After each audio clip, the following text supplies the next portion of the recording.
खुरम साहब, इधर मसला ये आप पार्लिमानी डेमोक्रेसी की बात कर रहे हैं, इधर तो डेमोक्रेसी के ऊपर ही सवालिया निशान लग गए हैं सर। इस जमहूरियत की सेहत पर सवालिया निशान लग गए हैं। आप लोगों के स्टेटस पे सवालिया निशान के साथ साथ इस तरह के इकदामात मजीद गंभीर कर रहे हैं। हाल ही में शहबाज शरीफ साहब ने ब्यूरोक्रेट्स की अपॉइंटमेंट्स के लिए भी एजेंसियों की वेटिंग को लाजमी करार दे दिया था। और ये आप बखूबी आगाएं, कभी कभार रिपोर्टें गलत भी बनती हैं, मंशा पे भी बनती हैं, पोलिटिकली गाइडेड भी होती हैं। हाई कोर्ट के चीफ जस्टिस के जाती इल्म में था, जिसकी मैं पर्सनली गवाहूं कि चंद जजेस की रिपोर्टें दुरुस्त उनको फराहम नहीं की गई थी। कहा गया था these gentleman are not fit to be a जज, एंड चीफ जस्टिस ने बुला के दोबारा रिपोर्ट्स बनाने का कहा था कि जनाबे वाले ये सही नहीं है और फिर दोबारा सही बन के आई भी थी। सो मसला ये है सर, तमाम इख्तियार आप खुद हैंड ओवर कर रहे हैं। Where is your democratic credibility today?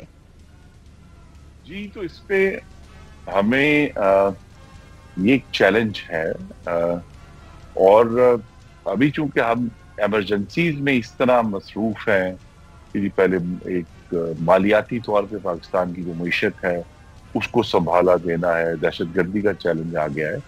लेकिन अगर कोई चैलेंज है इनके अलावा तो वो इन सब से एक मावरा चैलेंज है कि हमें पाकिस्तान की रियासत की जो सलाहियत है काम करने की, डिलीवर करने की, उसको बढ़ाना है। तो चूंकि जो सिविलियन साइड है उसमें चूंकि हर वक्त फायर फाइटिंग होती रहती है, तो जो सिविलियन एजेंसीज की कैपेसिटी की इम्प्रूवमेंट है वो हमेशा उसमें कमी रह जाती है, कोताही रह जाती है। तो ये भी अब आने वाले महीनों में और सालों में अगर अल्लाह ताला करम करे और शहबाज शरीफ साहब अपनी मेहनत जारी रखें कि अगर कुछ मुआशी इस्तेहकाम आता है तो अगला स्टेप यही है कि हम इन सब ये जो दूसरी एजेंसियों को कहा जाता है कि जो उनकी रिपोर्टिंग हो, जो सिविलियन हुकूमत है उसके अंदर कैपेसिटी ये डेवलप होनी है कि वो ये सारे काम खुद कर सके और खुद इस मामले की में जो कलीदी ओहदों पर तैनातियां होनी है उसके बारे में अपनी राय दे सकें। लेकिन ये अभी कुछ दूर है। ये जब अभी तो इस वक्त हमारे जो सिविलियन इदारे हैं उनके अंदर कैपेसिटी की कमी है, वसाइल की भी कमी है, और जो अस्करी इदारे हैं उनको हमने पाकिस्तान की कौम ने रवायती तौर पे ज्यादा वसाइल फराहम किए हैं, उनके पास एक कैपेसिटी डेवलप हुई है। लेकिन ये एक आर्जी फेज मेरी तवक्को है होगा, और खुद ये जो कैपेसिटीज हैं ये डेवलप होंगी सिविलियन गवर्नमेंट। सर, मसला तो अभी कैपेसिटी का बाद में आएगा ना। शुरू से तो उन सेफ गार्ड्स का मसला है जो अभी तक लगाए नहीं गए, उस बैठक का मसला है जो अभी तक हुई नहीं है पार्लियामान में, उस मुशावरत का मसला है कि जिसके ऊपर आप लोगों ने अभी गौर फिक्र शुरू ही नहीं किया, उस ट्रांसपेरेंसी का इशू है सर कि जो यकीनी नहीं बनाई गई। इस तरह के इकदाम से तो आप खुद सिलेक्टेड और फॉर्म 47 की बेबस हुकूमत के तासुर को मजीद गहरा कर रहे हैं। ये देखिए, तासुर तो रहेगा और ऑपोजिशन जो कि मौजूद है वो ये बात करते रहेंगे, मीडिया भी उठाता रहेगा, लेकिन असल जो चैलेंज है वो पाकिस्तान के अवाम को डिलीवर करके देंगे।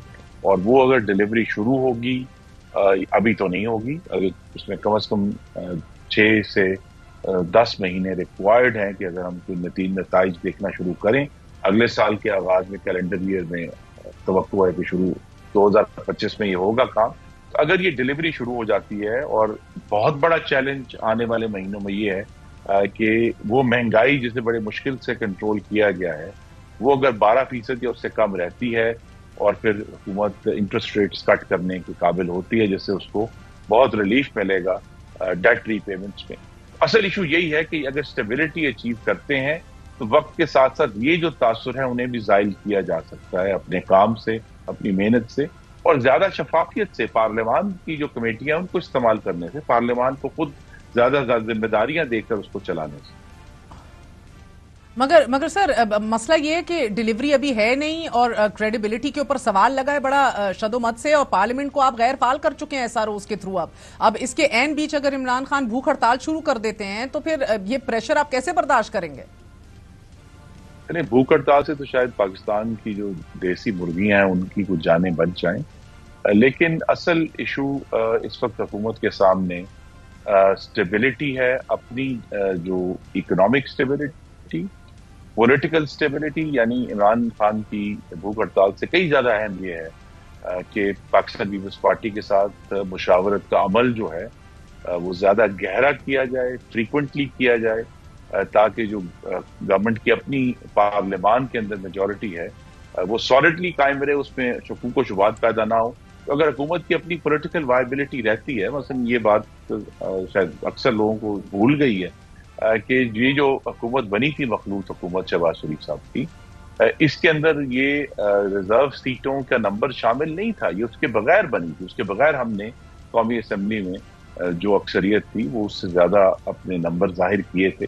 لہذا اگر جو بھی فیصلہ ہوگا اس سے گورنمنٹ کی میجورٹی تو متاثر نہیں ہوگی. لیکن یہ سب ایشوز ایسے ہیں کہ شہباز شریف صاحب اور ان کے وزراء جو ہیں ان کے سامنے روزانہ کی بنیاد پہ بہت بڑے بڑے پہاڑ جیسے چیلنجز ہیں، اور جس طرح میں نے کہا وہ ابلاغ میں ابھی تک اس طرح کی ہمیں مستعدی نظر نہیں آئی جو ہمیں چاہیے.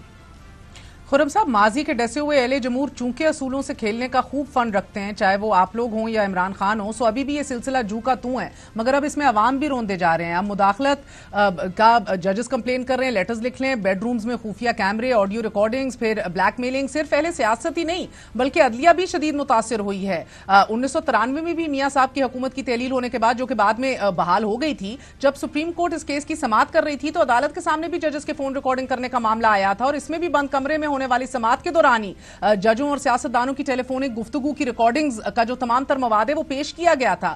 تب سپریم کورٹ کے 11 ججز کے فون ریکارڈنگ کیے گئے تھے، اور جس کو آپ کہہ رہے ریگولیٹڈ نہیں تھا، چل رہا تھا، ریگولیٹ ہو جائے تو اچھا ہے. سر مسئلہ اس زد میں تو ہم سبھی آ گئے. So you as a democrat today, are you disappointed when you read this SRO سر؟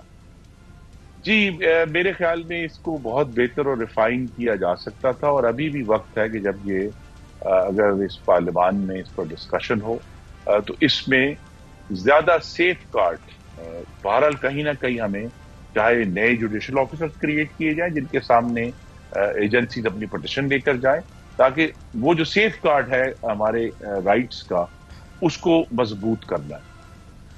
بہت بہت شکریہ خرم دستگیر صاحب.